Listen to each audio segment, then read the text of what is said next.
You know what makes you especially effective? It's not just that you're genetically superior and intensively trained. And it's not just because you obey orders without question. It's because you are all prepared to shoot to kill every time. Only 1% of civilians are prepared to kill. And less than a quarter of ordinary human soldiers, even under fire. Sergeant Cal Scarrotta from his opening lecture to commandos on military psychology. Chapter 8. Separatist Research Facility, Kulara.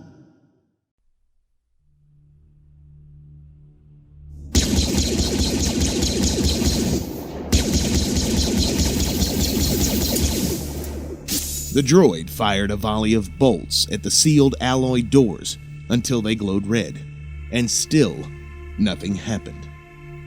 Stop! The droid appeared not to hear.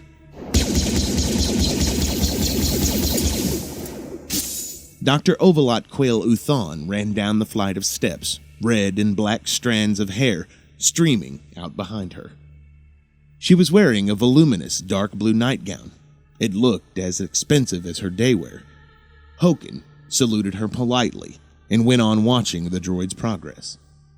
Have you gone mad? Uthon whispered fiercely. She didn't strike Hokin as the sort of woman who would need to raise her voice to make her point. There's a biohazard behind that door.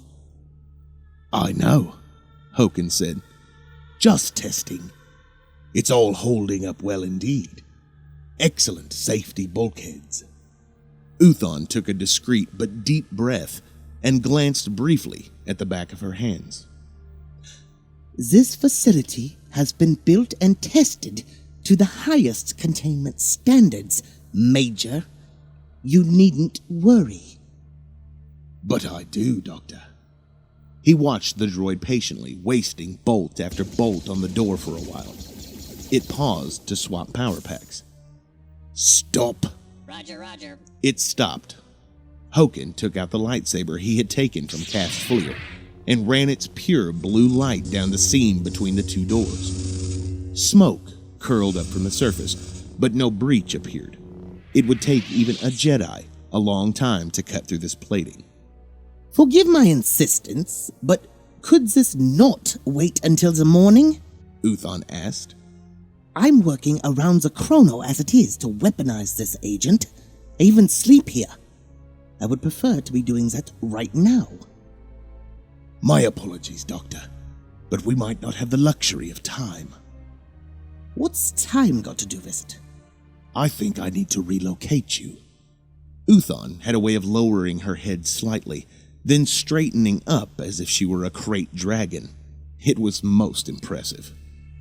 This is a high-risk biohazard facility. It can't be relocated like some tent. I appreciate the inconvenience involved. I still believe it would be safer if you were to pack up your materials and staff and move elsewhere. Why? You have the security situation under control? I have it more under control than I did, that's true. But enemy troops have landed. I don't know their numbers, and I don't know what material and armaments they have at their disposal. All I think I know, is that this is what they've come for. This is a fortress. You have 100 droids at your disposal. Let them come. You can repel them. All fortresses can be breached in time. I could give you a list of circumstances under which someone who's very resourceful could get past these doors. But I want you to trust my judgment and accept what I say. Let's move you and your work to somewhere less obvious until I have a more accurate assessment of the threat. Uthon looked completely impassive, staring slightly past Hokin as if she was calculating something. I can remove the biomaterials and my staff, she said at last. The equipment can be replaced if needed. I won't be able to continue working without a safe laboratory environment, of course, but if you believe the project is at risk, then idle time is a better option than wasting 3 months' work.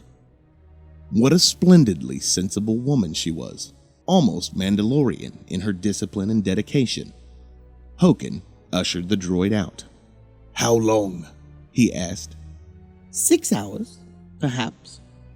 "Is this material that dangerous?" She tilted her head slightly. Only if you're a clone. If you're not, it might simply make you unwell. "It must be strange to fight with weapons you can't see." War is about technology, she said. Hokin smiled politely and walked back out into the courtyard to stand in the dim light from the doorway. There was the first hint of chill on the night air. Winter was coming, and the landscape would be much easier to patrol when the leaves had fallen. When the snows came, it would be even easier. But he suspected that this conflict was going to be a rapid one.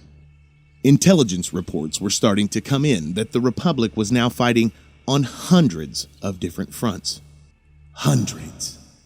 Their new army would have to be millions strong to achieve that dispersal, so they were all clones. Sad travesties of the great Jango Fett. Well, he knew one thing. The Republic wouldn't be sending clones to deal with this particular problem.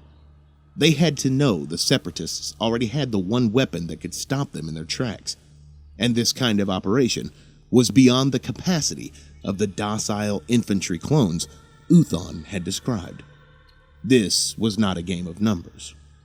Hokin replaced his helmet and started visualizing the research facility as a trap. So they wanted to come and take a look, did they? He'd make them welcome.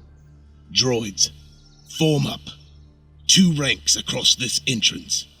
The droids moved as one, even in the darkness, and Hokin again admired their precision.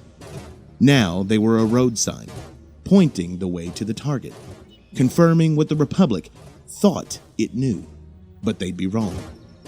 They'd be sending their best men to a decoy.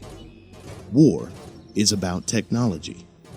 "No," Hokin said aloud. The droid snapped to attention. "War isn't even about firepower. He tapped his temple. It's about applying your brains. Then he touched his chest. And it's about courage."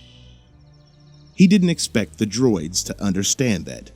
Clones probably didn't understand it either.